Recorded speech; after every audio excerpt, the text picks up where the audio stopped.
இன்றைக்கி சூப்பரான ராஜ்மா கறி எப்படி பண்ணுறதுன்னு பார்க்கலாம். அதுக்கு ஒரு கப் ராஜ்மாவை ஒரு நாள் நைட் ஃபுல்லாக ஊற வச்சுருக்கேன். ஊற வச்ச ராஜ்மாவை ப்ரெஷர் குக்கரில் போட்டு அதுக்கு தேவையான அளவு தண்ணி, உப்பு, அதை மீடியம் ஃப்ளேமில் 5-6 விசில் வரைக்கும் வச்சு வேக வச்சு எடுத்துக்கோங்க. வேக வச்ச ராஜ்மா நல்லா சாஃப்டாக இருக்கான்னு பார்த்துக்கோங்க.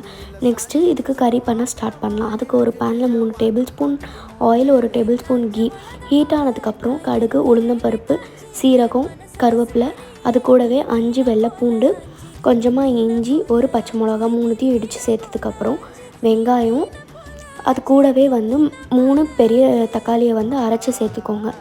நல்லா பச்சை வாசனை போனதுக்கப்புறம் கொஞ்சமாக மஞ்சத்தூள், 2 டேபிள் ஸ்பூன் மிளகாய்த்தூள், 1 டேபிள் ஸ்பூன் கரம் மசாலா, உப்பு இதையும் போட்டு நல்லா வதக்கிக்கோங்க.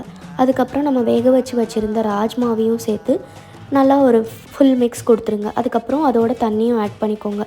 இது 10 நிமிஷம் கொதிச்சதுக்கப்புறம் மாங்காய் தூள் போட்டு கொஞ்சமாக